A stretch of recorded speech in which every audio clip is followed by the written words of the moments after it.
Everyone, good morning. Let's start a new day, new blog. তো সকাল সকাল ready হয়ে গেছি। আজকে আমরা যাচ্ছি দিদির বাড়িতে। এবারে আমরা 2-3 দিন থাকবো, কিছু হতে চলেছে। তো চলো, পরপর ব্লগ আসবে। সো তোমরা এই ব্লগ স্কিপ না করে দেখতে থাকো অ্যান্ড পরবর্তী ব্লগের জন্য অপেক্ষা করো। আর তার আগে অবশ্যই আমার চ্যানেলটাকে সাবস্ক্রাইব করে দিও। এখন ঘড়িতে বাজছে 7:35। 8:35-এ আমাদের ট্রেন, সুপার। তো 8:35-এ আমরা সুপার ধরবো। এইবারে আমাদের পিট ব্যাগটা হয়ে গেছে পুরো টোবলা। ওর আমার দুজনের জামা কাপড় রয়েছে, তার জন্য ব্যাগটা এত ফুলে গেছে। আমি একটু চিন্তায় আছি চেনটা না কেটে যায়। তো জয় রেডি হয়ে গেলেই আমরা বেরোবো।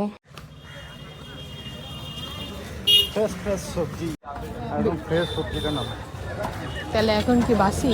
কালকে সবজি, ও কালকে বিকালে সবজি। ভালো লাগে স্টেশন বাজারটা, এমনি তো আসা হয় না। এই সন্ধ্যাবেলা এর থেকে এই ভিড়টা ডবল ভিড় হয়। বাবরে, এখনই কি কম ভিড় আছে। চলে এসেছি আমরা স্টেশনে। এখনো অবধি ওয়েদারটা ভালো আছে, সেরকম রোদটা ওঠেনি। এখন যা রোদের জোর, তো যাওয়া আসাটা একটু অসুবিধাই হয়ে যায়। অলমোস্ট 8:10 বাজতে যাচ্ছে। ট্রেন মনে হচ্ছে প্ল্যাটফর্মে দিয়ে দিয়েছে। 7 নম্বর প্ল্যাটফর্মেই আমাদের ট্রেন দাঁড়িয়ে আছে।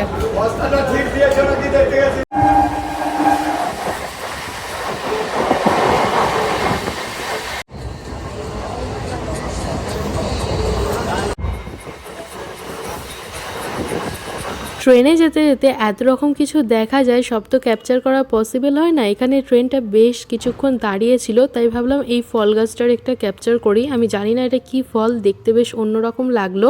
তোমরা যদি এর নাম জেনে থাকো অবশ্যই কমেন্টে জানিও। 7 নম্বর প্ল্যাটফর্ম থেকে আমরা ট্রেনে চেপেছিলাম, আর আজকে 7 নম্বর প্ল্যাটফর্মেই ট্রেন থেকে নেমেছি। তো হাওড়াতে মেট্রো ধরবো, তাই সেই রাস্তা দিয়েই যাচ্ছি। এই যে মেট্রো স্টেশন। ন্যাচারালি আমরা বিকালের দিকে আসি, তাই সন্ধে সন্ধে হয়ে যায়, বাট দিনের দিকের মেট্রো স্টেশনটা বেশ অন্যরকমই লাগছে দেখতে। এবার হচ্ছে আমার কঠিন পরীক্ষা, এসকেলেটরে চাপতে হবে। আসতে এখানে ডিজাইনগুলো কিন্তু খুব সুন্দর। মেট্রো থেকে জাস্ট বেরোলাম। এখন মেট্রোর রুট সব চেঞ্জ হয়ে গেছে। তো হাওড়া থেকে স্প্ল্যানেড যেতে আমাদের একটুখানি কসরত করতে হয়েছে। আমরা এদিক ওদিক সেদিক করে অনেক ঘুরে ঘুরে ফাইনালি ঠিকঠাক মেট্রো ধরে হাওড়া থেকে স্প্ল্যানেড গেলাম। স্প্ল্যানেড থেকে কালীঘাটের মেট্রো তো একই আছে, বাট হাওড়া থেকে স্প্ল্যানেডের মেট্রোর রুটটা চেঞ্জ হয়ে গেছে। তো আমাদের একটু ঘুরতে হলো। 5 মিনিটের রাস্তাটা আমাদের খুঁজতে খুঁজতে প্রায় 15-20 মিনিট লেগে গেল। সিআইটি মার্কেটে নামলাম আমরা, এখন হেঁটে হেঁটে যাচ্ছি। দিদি ফোন করেছিল আমার ফোনে। তো জয় বলেছে যে আমরা এখন স্প্ল্যানেডে হারিয়ে গেছি, রাস্তা খুঁজছি। খুঁজে খুঁজে পেলে তারপরে তোর বাড়ি গিয়ে পৌঁছাবো। তো আমরা এখন যাচ্ছি, দিদি তো জানে না, দেখা যাক সারপ্রাইজ হয় নাকি।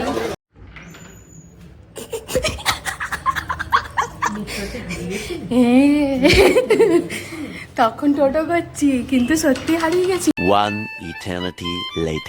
দিদির বাড়ি ঢুকলাম এরকম 11:30 নাগাদ। তারপরে ফ্রেশ হয়ে লাঞ্চ করে একটু রেস্ট নিলাম। এখন 3:30 বাজছে। জাস্ট রেডি হয়ে বেরোলাম, যাচ্ছি বেহালা দিদির ফ্ল্যাটে। তো আরও আগে বেরোনোর কথা ছিল, বাট আমাদের যেহেতু আসতে দেরি হয়ে গেছে, তাই পুরো সার্কেলটাই লেটে চলছে। ওখানে অলরেডি জামাইবাবু ওয়েট করছে। আমরা এখন দুর্গাপুর ব্রিজ দিয়ে হেঁটে হেঁটে যাচ্ছি। ওইদিকে হচ্ছে নিউ আলিপুর। ওই মোড়টাতে দাঁড়ালে বেহালা যাওয়ার প্রচুর বাস আছে। এই জায়গার বাসটা আছে 4:45। হাই, কন আয়া মেরে পাস। তো ওখানে 4:45 বাস আসবে। এবার আসবে কি আসবে না ঠিক থাকে না। নিউ আলিপুর আজকে সানডে বলে তাই, নাহলে অন্যদিন আসে। হ্যাঁ অন্যদিন রোজই আসে। সেরকম রোদ নেই। এসো এসো, চলো না, অসুবিধা নেই। এই যে আমার অবস্থা হচ্ছে কিছুটা এরকম। আমরা সবাই কিছু না কিছু বইছি। তার কারণটা কি সেটা তোমরা পরের ব্লগে জানতে পারবে, আজকে কিছু বলবো না।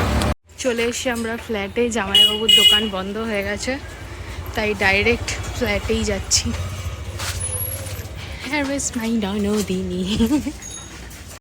আমি, সোনু আর জয় যাচ্ছি লিফটে, আর দিদি চলে গেল হেঁটে হেঁটে। চলে এসছি দিদিদের ফ্ল্যাটে। ফ্ল্যাটের টু অন দ্য প্রসেসিং কাজ চলছিল। এখন কিছু কিছু কাজ কমপ্লিট হয়েছে, সব কমপ্লিট হয়নি। তো সেটা আমি তোমাদের সাথে পরে অন্য কোনো ব্লগে শেয়ার করবো। বাট এখন একটা অন্য জিনিস শেয়ার করবো। একবার এটা খোলো। এখানে সোনু, দিদি আর জামাইবাবুর ছবি আছে। But the twist is that এখানে সব এনসিপি সুইচগুলো আছে, আর এটা জাস্ট একটা স্লাইডিং সিস্টেম করে দেওয়া হয়েছে। উপরে ছবি রয়েছে, দেখে কেউ কিছু বুঝতেও পারবে না। আর নিচে রয়েছে এনসিপি সুইচগুলো। ছোটোবেলায় সোনুর দেখো ছবিটা। আর এখন হচ্ছে এই ছোট তোষকটা নিয়ে এলো। কত কাজ! এরকম বেঁধে কি ওরা দিয়ে গেছে? সেটা তো জানি, কিন্তু এরকম করে ওরা প্যাক করে দিয়ে গেছে, তাই বলছি।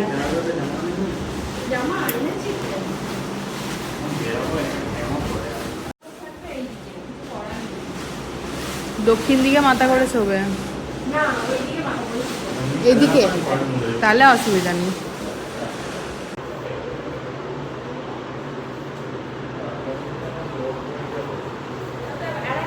ইন্ডাকশন আর হাজির বিরিয়ানি চলে এসছে। লাইন ছিল অনেক। এতক্ষণ তো ওই রুমে বসছিলাম বারান্দাতে, খুব সুন্দর হাওয়া দিচ্ছিল, ঠান্ডা ঠান্ডা। আর হঠাৎ করে ওয়েদারটা মেঘলা হয়ে গেছে, তো এখন এই রুমে এসছি। এইটা হচ্ছে মেট্রোর লাইন, তারাও দেখাই। এইটা হচ্ছে মেট্রোর লাইন। এখান দিয়ে মানে এই জানলাটা দিয়ে না মেট্রো দেখা যাচ্ছে। কয়েক মিনিটই মাত্র বসেছিলাম, তার মধ্যেই 3টে মেট্রো গেল। জামাইবাবু চলে এসছে, ফ্যান নিয়ে এসছে। আমরা এখন সবাই মিলে ছাদে এসেছি, রাস্তাটা দেখা যাচ্ছে। হ্যাঁ, হাজির রোল এনজয় করবো এরকম সুন্দর মেঘলা মেঘলা ওয়েদারে। চামডিপো, ওই যে মিয়া আমরের দোকানটা চামডিপো, এই দূরে ভালো বাজার। এখান থেকে মেট্রোটা আরো ভালো দেখা যাবে। আরে আগে কাগজটা তো ছেড়ো। রোল পার্টি হচ্ছে মেঘলা মেঘলা ওয়েদারে। ওটা প্রিয় গোপাল মিশুই। সেটাই তো বললাম, ওটা কোনো শপিং মল নাকি? প্রিয় গোপাল মিশুই যেটা পেরিয়ে এলাম ওইটা। জয় বলছে আমি যে গেলাম এলাম, মেট্রো তো দেখতে পেলাম না। আমি এখন মেট্রো দেখবো তবে আমি নিচে যাব। তো এই যে অপেক্ষা করছি মেট্রোর জন্য কখন থেকে, বাট এখন অবধি একটাও মেট্রো গেল না। এসে বেহালা বাজারে কিছু কিছু জিনিসপত্র কিনতে। বেহালা পুরাতন বাজার। পুরাতন বাজার তো চৌকি, ঠাকুর, মালা এইসব কিছু কিনবো। একটু ছোটটা দেখো, এই সাদাগুলো হবে ছোট। এগুলো হ্যাঁ, এইটা না, ওই হয় এইটা নয় ওটা। এটাও যা সাইজ ওটা একই সাইজ, তাই এটাই নাও। হ্যাঁ, একটু সামান্য ছোট বড়।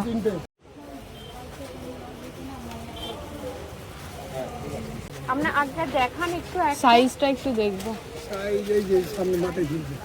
দেখো এইগুলোর কথা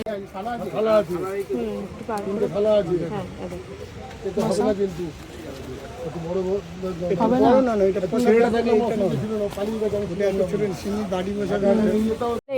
এইটাতে কটা আছে? 20টা আছে। 30 টাকা। 30 টাকা করে নিয়ে তাহলে এটা লুজ হবে না, এটা দুবার নিতে হবে। ও এটা দুমানতে নিতে হবে। বাকিটা লুজ বললে তুমি একটা বললে একটা দেবো, এটা লুজ হবে। ঠিক আছে। এটা একটা নিয়ে না, আর এর থেকে বড় সাইজ একটা নিয়ে রাখবে না, ঠিক আছে? না একই দুটো নেবে? না না একই নাও, একই বড় নিয়ে। তাহলে দুটো নিয়ে নাও।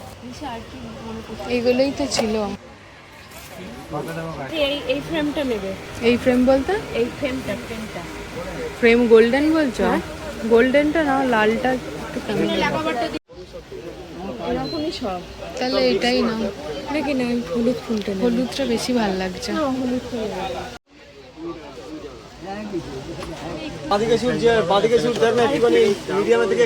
এইগুলো দুপাশে যদি ধরলাম আর মাঝে যদি হলুদগুলো দাও ভাল লাগবে না? এইগুলো না, এইগুলো। এইটা কেমন লাগছে? ওটাও ভালো, এটা ঘন্টাটার জন্য বেশি খুলছে। এটা ঘন্টাটা হচ্ছে 50 টাকা। এইগুলো 50 টাকা? হ্যাঁ, ওই ঘন্টা লাগাবার জন্য। ওই হলুদটা দুটো আর এটা দুটো। আপনাকে কম নেবো না কিন্তু। এটা কত? 220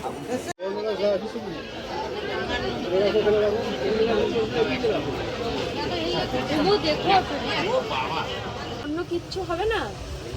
একটু দেখান না তাহলে। সানমাইকাটা একটু আলাদা চাইছি।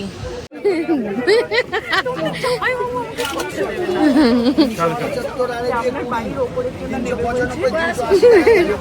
না না একটু হবে বলো বলো দাদা হবে। একটা দে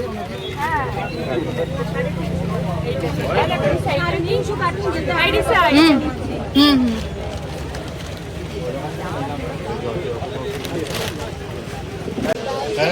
হ্যাঁ চলো এবার ঘট পিতলের ঘট।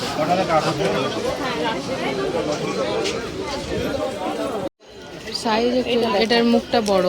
এটা দাও কাকু পেতলের আম শাখা আছে? আছে আছে কই? এই ভিতরে আম বাদা বার কর, ভিতরে আম বাদা বার কর, যা এখানে দাঁড়িয়ে থাকিস না সব। মুখ বড়টা ভাল লাগছে না, মুখটা একটু ছোটটা দেখো। আম শাখাটা বসিয়ে দেখো, ভালো বুঝতে পারবে।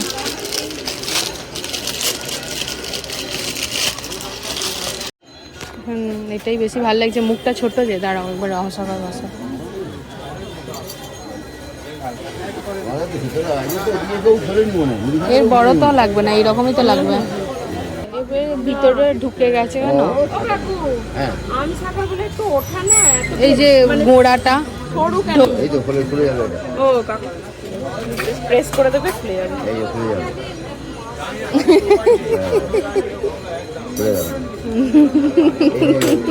এটাই নাও। হ্যাঁ হ্যাঁ ছোট থেকে একটা নাও। না পছন্দ করো, পছন্দ করো। এগুলো তো পাওয়া যাবে না, হতো না আগে না। দাঁড়াবে এগুলোতে, ধূপের ভাড়ে এগুলো পড়ে যাবে। দিবেও তাই, বড়িতে ভেঙে গেলে নিয়ে যাবে। এইগুলো এগুলো দাঁড়াবে। মানে কম দামে ধূপ পাবে। একটু দামি ধূপ নিতে গেলে তো মোটা লাঠি মোটা হয়ে যাবে, পিঠটা মোটা হয়ে যাবে না। এবার এটা দেখো, এটা তলাটা ভারী আছে। এ উল্টাবে না, তলাটা ভারী। কত এটা দেখো। এটা কত দাম পড়বে? এটার দাম আছে 200 টাকা, এটা মোটা। আমরা এই ফুল মালাগুলো কিনে নিয়ে এসেছি গেটের সামনেটা সাজাবো বলে। ওটা দুপাশে দুটো ঝুলবে। হ্যাঁ হ্যাঁ এরকম লম্বা করে ঝুলবে। সোনু এখন এখানে আলপনা দিচ্ছে, দেখাবো তো। এদিকেও আলপনা দিয়েছে, আলপনার উপর দিয়েছে জল রং। ঠাকুরমশাই পুজোর আধা জোগাড় করে দিয়ে চলে গেছে। সোনু এখন আলপনা দেওয়া থেকে অবসর নিয়েছে। এবারে সোনুর মামা আলপনা দিতে বসেছে। আমি আলপনা দিতে খুব একটা বটু নয়, ওই যা পেরেছি কিছু একটা বাইরের দিকে করে দিয়েছি।